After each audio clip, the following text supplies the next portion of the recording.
அன்புக்குரிய நண்பர்களே, கும்பகோணத்தினுடைய தனி சிறப்புகளில் ஒன்று அங்கு இருக்கிற பிரம்மன் கோவில். பிரம்மாவுக்கு எங்கெங்கோ கோயில் இருப்பதாக சொல்லுகிறார்கள். சில இடங்களில் இருக்கவும் செய்கிறது. ஆனால் நான் அறிந்த வரையிலே பிரம்மா கோயில் கொண்டுள்ள இடம் என்பதையும் தாண்டி அவர் அகந்தையால் கொஞ்சம் ஆடி அதற்கு பிறகு அவர் அடங்கி அங்கே அருள்பாலித்து நின்றிருக்கிறார். அந்த இடம் எனக்கு தெரிந்தவரை இந்திய திருநாட்டில் கும்பகோணம் மட்டும்தான்.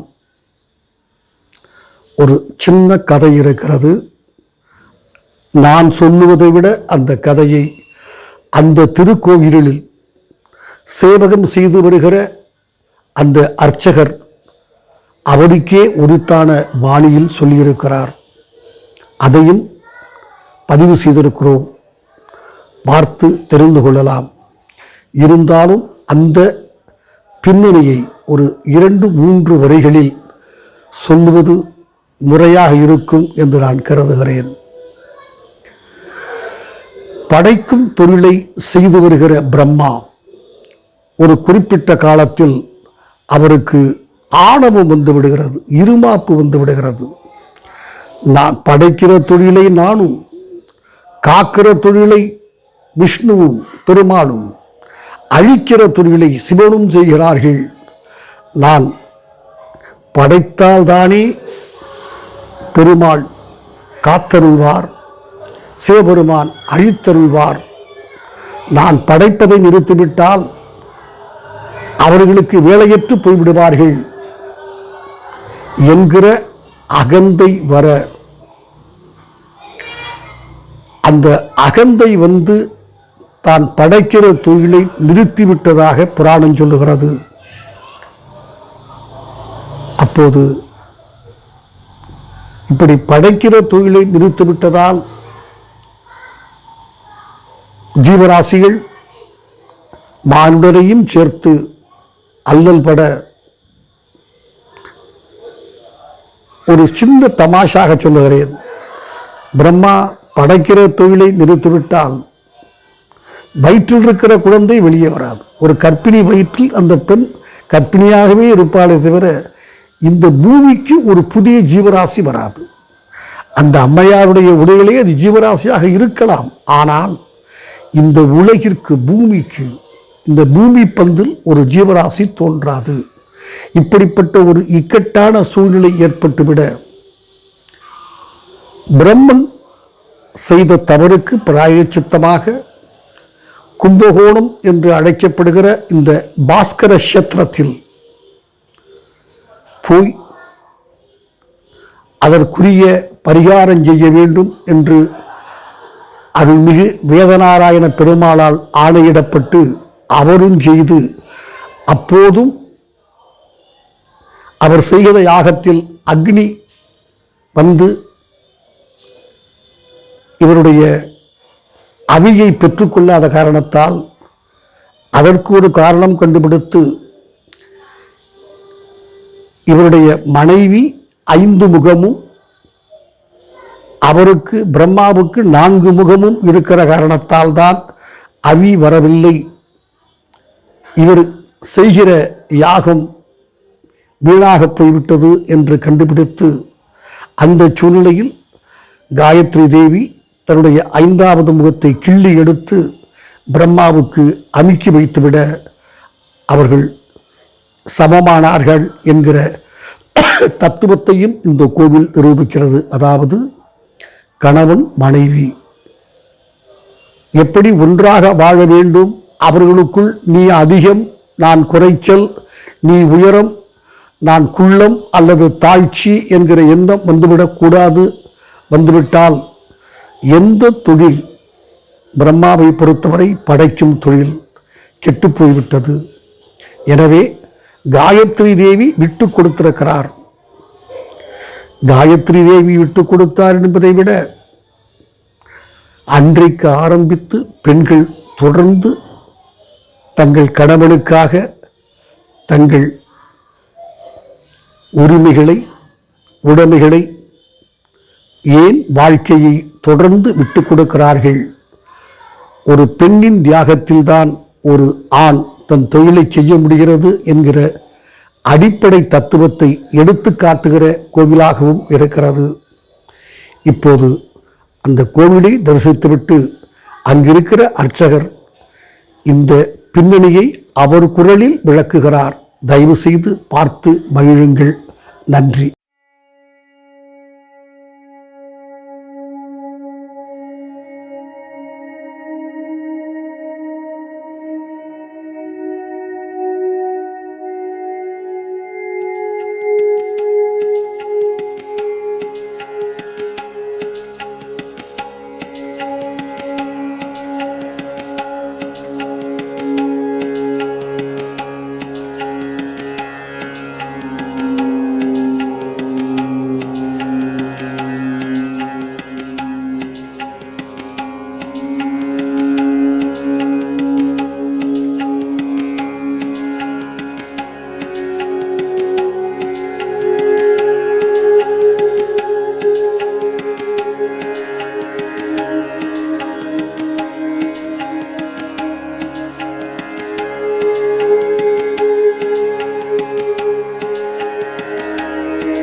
தான் என்ற அகந்த வந்துடுது. நாம் படைக்கக்கூடிய அந்த சிருஷ்டியை தான் வந்து பெருமாள் காக்கிறார், சிவபெருமாள் அழிக்கிறார். நான் இல்லைன்னா உங்களுக்கு ஏதும் வேலை இல்லை அப்படின்ற அகந்த வந்துடுது. எப்போ பெருமாளுக்கு அந்த மாதிரி அகந்த வந்துடுச்சோ, பிரம்மாவுக்கு அந்த மாதிரி அகந்த வந்துடுச்சோ, அவர்கிட்ட வேதம் இருக்கக்கூடாதுன்னு சொல்லி பெருமாள் வந்து அவருடைய வேதத்தை மறைய செஞ்சிடறார். பின்னாடி பிரம்மா சிருஷ்டி பண்ணி பார்க்கும்போது அதில் உயிர் வர மாட்டேங்குது. அப்போ தன்னுடைய தவற உணர்ந்த பிரம்மா இங்கே வந்து பெருமாள் கிட்ட பரிகாரம் கேட்கிறார். இப்போ பெருமாள் சொல்றார், பாஸ்கர சேத்திரம்னு சொல்லக்கூடிய இந்த திருக்குடந்தையில வந்து வபாயாம் உயமானாம்னு சொல்லக்கூடிய யாகத்தை செய்ய சொல்றார். அதற்கு சரஸ்வதி காயத்ரி சமேத பிரம்மதேவரா வந்து யாகம் செய்யறாங்க. யாகமானது சிறப்பா நடக்குது. எந்த யாகமும் முழுமை அடையணும்னா பூர்ணாவதி கொடுக்கணும். பூர்ணாவதி கொடுக்க வேண்டிய நேரத்தில் அக்னி ஜுவாலை. இப்போ அக்னி ஜுவால்கிட்ட கேட்கும் போது பூலோக நியதிப்படி கணவனும் மனைவியும் சமமா இருக்கணும். இங்க வந்து பிரம்மாவுக்கு 4 முகம், காயத்ரி தேவிக்கு 5 முகம். கணவனோட ஒரு முகம் அதிகம்னு சொன்ன உடனே காயத்ரி தேவி தன்னுடைய தவ வலிமையால் தன்னுடைய 5வது முகத்தை எடுத்து பிரம்மாவுடைய 4வது முகத்துல பதிச்சிடுறாங்க. சமமாயி அக்னி ஜுவாலை வந்து பெருமாள் தோன்றி அவருக்கு இழந்த வேதத்தை திரும்ப கொடுக்கிறார். இது மார்கழி திங்கள் என்கிற தலைப்பில் 3வது பாட்டில் வருகிற 2வது பாகம். பார்ட் 3இல் முதல் பாகம் பிரம்மன் கோவிலை பற்றி என்னுடைய சிறு விளக்கமும், அங்கிருந்த அர்ச்சகர் சொன்ன விளக்கமும், அந்த கோவிலையும் பார்த்தீர்கள். இது அந்த 3வது பாட்டில் 2வது பகுதி. இது சுவாமிமலை என்கிற 6 படை வீடுகளில் ஒன்றாக கருதப்படுகிற 4வது படை வீடு சுவாமிமலை. நான் முன்பே சொன்னது போல் கும்பகோணத்திலிருந்து கூப்பிடு தொலைவில் இருக்கிறது. ஒரு 5 கிலோமீட்டர் 20 நிமிட பயணத்தில் போய்விடலாம். அங்கு கோயிலை முடிந்தவரை நாங்கள் படம் பிடித்திருக்கிறோம். ஒரு சுப்பிரமணியன் கோவிலில், சுவாமிநாதன் கோவிலில் சுவாமிநாதன் குடிகொண்டிருக்கிற அந்த கோவிலில் சுவாமிநாதனை போன்ற ஒரு சூட்டிகையான துருதுருவென்ற கண்கள் உள்ள அழகிய சாந்தமான முகம் படைத்திருந்த ஒரு அர்ச்சகர்.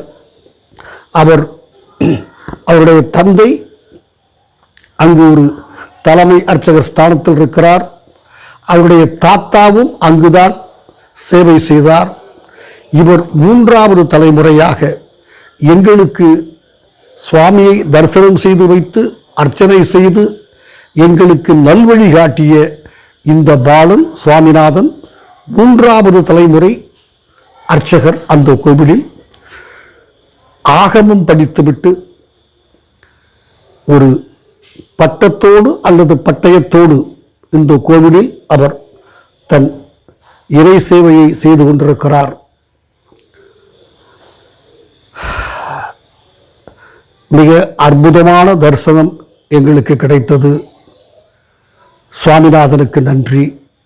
ஆனால் இவர் 3 தலைமுறையாக அங்கு இருக்கிற காரணத்தால் அவர்கள் குடும்பத்தின் நற்பெயருக்கு எங்களால் எந்த களங்கமும் வரக்கூடாது என்கிற நல்லெண்ணத்தில் சுவாமிநாதனை நாங்கள் படம் பிடிக்கவில்லை. சுவாமிநாதனுடைய சன்னதியை தவிர அந்த திருக்கோவிலில் கிட்டத்தட்ட எல்லா இடங்களையும் அன்புக்குரிய அம்பரீஷும் அவருடைய நண்பரும் மிக அழகாக படம் எடுத்திருக்கிறார்கள். 60 படிகள் ஏறி போக வேண்டும், ஜெய விஜய என்பது போன்ற 60 வருடங்கள் அந்த வருடத்தினுடைய பெயர்கள் ஒவ்வொரு படிக்கும் வைக்கப்பட்டிருக்கிறது. ஒரு மலை கோயிலை போன்ற எண்ணத்தை நமக்கு உண்டாக்குவதற்காகத்தான் படியேறி செல்ல ஏற்பாடு செய்திருக்கிறார்கள். அந்த இளம் அர்ச்சகர் இப்போது பேசுவார். அவர் ஒரு காலத்தில் இது குன்றாக இருந்தது என்று சொல்லுகிறார். அவர் நம்பிக்கை மட்டுமல்ல, அந்த கோவிலின் புராணத்தின் அடிப்படையில் தஞ்சை மாவட்டத்தில் கும்பகோணம் அருகே, கும்பகோணத்திலிருந்து ஒரு 20 நிமிட பயணத்தில் இருக்கிற சுவாமிமலையில் ஒரு குன்று இருந்திருக்கிறது என்பது நான் தெரிந்து கொண்ட விஷயம். எனவே கோபுரங்கள் தரைமட்டமாகி போவதும், கடல் வற்றி போவதும், வளம் மிகுந்த பூமி பாலைவனமாக மாறுவதும், உங்கள் வாழ்க்கை என் வாழ்க்கை எல்லாம் இறைவன் கையில் இருக்கிறது என்பதை உணர்த்துகிற இன்னொரு பாடம் இது. அப்படி குன்றாக இருந்த இடம் சமவெளியாகிவிட்ட காரணத்தால் இவர்கள் ஒரு குன்றுபோல் தோற்றத்தை ஏற்படுத்தி நாம் ஒரு குன்றுவோர் ஆடும் குமரன் சுவாமிநாதனை தரிசிக்க ஏற்பாடு செய்திருக்கிறார்கள். தயவு செய்து இதை கேட்கிற போது அல்லது கோவிலுடைய பிரகாரத்தை ஏறைய பகுதிகளை நாங்கள் வலம் வருகிற போது தயவு செய்து எங்களோடு உடன் வலம் வாருங்கள். இதை மிகச்சிறப்பாக எடுத்திருக்கிற அம்பரீஷுக்கும் மதனுக்கும் நான் இன்னும் ஒரு முறை நன்றி சொல்ல கடமைப்பட்டிருக்கிறேன். தயவு செய்து அந்த கோவிலை பார்த்து மகிழுங்கள். இது என்னுடைய வேண்டுகோள். வணக்கம்.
ஈஸ்வர க்ஷேத்திரத்தை பற்றி ஸ்தலம் சொல்கிற பையனா இங்கே இருந்துருக்கேன். அவள் அப்பாவுக்கு முறை இருக்குது, அப்பா பார்த்துட்டு இருக்கேன். அது சுவாமிமலை ஸ்தலம் எப்படின்னா 6 ஸ்தலம் முருகருக்கு வந்து அறுபடை வீடு, அதில் 4ஆம் படை வீடானது சுவாமிமலை. இங்கே வந்து பிரம்மா வரார், அவசர அவசரமாக வந்து ஈஸ்வரரை பார்க்க வரார். அங்கே பிரம்மா வந்து சுப்பிரமணியர் நிற்கிறார், குழந்தை தானே, அவர் எங்கே போகிறீங்க அப்படின்னு கேட்கிறார். நான் அவசரமாக போகிறேன்னு சொல்லிட்டு மதிக்காமல் மேலே போயிடுறார். போய் ஈஸ்வர தரிசனம் பண்ணிட்டு பேசிட்டு கீழே வர்றார். கீழே வந்தால் அந்த மாதிரி பேச்சு வரத போது நான் கூப்பிட்றேன், இது பண்ணாமல் போகிறீங்க அப்படின்னு பேச்சு வருது. அவர் உடனே சொல்கிறார், இந்த மாதிரி நான் அவசரமாக ஈஸ்வரரை பார்க்க போகிறேன், அதனால. சரி, பிரணவத்துக்கு என்ன அர்த்தம்னு சொல்லுங்கள். பிரணவத்துக்கு அர்த்தம் சொல்லும்போது அவருக்கு அந்த சமயத்தில் தெரியலை, அது ஈஸ்வரோட இல்லை, இது தெரியல சரியா. அதனால் உடனே பிரணவத்துக்கு எதிர்ந்துடலான்னு ஒரு கொட்டு கொட்டுறார். பல்ல கொட்டினோடனே உலகத்தில் இருக்க அத்தனை ஜீவராசிலேருந்து ஈஸ்வரர்கள் எல்லாருக்கும் நங்குன்னு ஒரு கொட்டு அவா பல்ல கொட்டின மாதிரி இருக்கு. என்னன்னா பார்வதி வந்து ஈஸ்வரர்கிட்ட கேட்க, ஈஸ்வரன் உடனே இதை வந்து சுப்பிரமணியோட லீலை நான் போய் பேசுவோம்னா அம்பாவுக்கு போய் கேட்குறா, இந்த மாதிரி நீங்கள் வா. அவர் ஒன்று ஆட்சி அவர் எடுத்துட்டார், உங்களுக்கு தெரியல அப்படின்னு எல்லாத்தையும் கேட்குறா. தேவர்கள் எல்லாத்தையும் கேட்குறா, யாருக்கும் பிரணவத்தோட இது தெரியல. உடனே நீங்கள்லாம் எதுவும் பண்ண வேண்டாம், ஆட்சி நானே புரிஞ்சுக்கிறேன் அப்படின்னா, ஆட்சி அப்படியே நின்று போயிடும் அப்படின்னும் போது அவன் உடனே நான் பொறுப்பை எடுத்துக்கிறேன் அப்படின்னு சுவாமி நம்ம முருகர் வந்து கொஞ்சம் நேரம் ஆட்சி பண்ணுறார். அதில் மறந்ததுன்னா அரச மரம் இன்னும் ஒரே மாதிரி இருக்கும், குழந்தை இல்லையா, அவர் ஒரே மாதிரி படிச்சிட்றார். இன்னொரு 5-6 விஷயம் அவர் படைச்சார். அப்புறம் ஈஸ்வரர் வர்றார். பூமாதேவி சுமைகள்லாம் தாங்க முடியாமல் பூமாதேவி வந்து ஈஸ்வரர்கிட்ட கோரிக்கை இருக்கா. உடனே ஈஸ்வரர் வர்றார், இந்த மாதிரி என்னப்பா ஏன் இந்த மாதிரி பண்ணுற அப்படின்னு சுப்பிரமணியத்தை கேட்கும்போது, பிரணவரத்துக்கு அர்த்தம் தெரியலையா இருக்கும், பிரணவரத்துக்கு அர்த்தம் சொன்னால் நான் விட்டுறேன், இதை நீங்கள் பாருங்கள் அப்படின்றார். சரி, பிரணவத்துக்கு அர்த்தம் சொன்னால் சரி நீங்கள் சொல்லுங்கள் அப்படின்னு ஈஸ்வரர்கிட்டே கேட்குறார். அந்த நேரத்தில் ஈஸ்வரனுக்கு ஒரு முனிவர் வந்து சாபம் கொடுத்ததுனால உனக்கு வந்து பிள்ளையாலே புத்திரனாலே உனக்கு வந்து ஒரு உபதேசம் நடக்கும் அப்படின்னு சொல்கிறார்.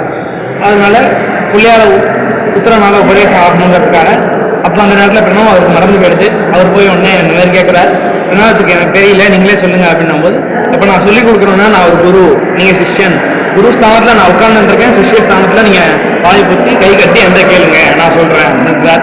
உடனே சரி அப்படின்னு சொல்லிட்டு இவர் போய் உட்கார்றார். அந்த இடம் தான் சுவாமிமலை, அதாவது குன்றா இருந்தது இந்த இடம். அந்த இடத்த வந்து மாற்றி 60 படிகள் வச்சு, 60 படியும் என்ன கணக்குன்னா 60 படியும் 60 வருஷங்கள், தமிழ் வருடங்கள் 60, பிரம்மவேதம் ஆரம்பித்து அக்ஷய வரையும் 60 படிகள் வாங்கி 4 வேதங்கள், அதுக்கு மேலே 4 படி வச்சு, அதுக்கு மேலே சுவாமிநாத சுவாமி இருக்கார். நம்ம முருகர் சுவாமிநாத சுவாமியை அங்கே வந்து உபதேச மூர்த்தியாக ஈஸ்வரருக்கு அனுகிரகம் பண்ணுறார். இந்த மாதிரி பிரணவத்தோட உபதேசத்தை காதில் சொல்கிறார். உடனே அப்போதைக்கு அப்படியே எல்லாம் பிரம்மாக்கு அந்த இது கிடச்சிருது. அவருக்கு நம்ம ஈஸ்வர சொல்லி சரின்னு சொல்லிடுறார். அதனால இது 4ஆம் படியாக சொல்லப்படுறது. பல வம்சங்களாக இருக்கும். எங்கள் தாத்தா பேர் குருநாத சிவாச்சாரியார் இருந்தார். அடுத்த கோடீஸ்வர சிவாச்சாரியார். அது இப்போ இங்கே இந்த காலகட்டத்தில் இப்போதைக்கு இருக்கார். முறை பார்த்துட்டு நம்ம கோயிலில் சுவாமிமலை சுவாமிநாத சுவாமி கோயிலில் இருக்கார். இப்போ அவர் பையனா நான் இப்போ பாடசாலை வச்சுட்டு இங்கே வந்துட்டுருக்கேன் கோயிலுக்கு.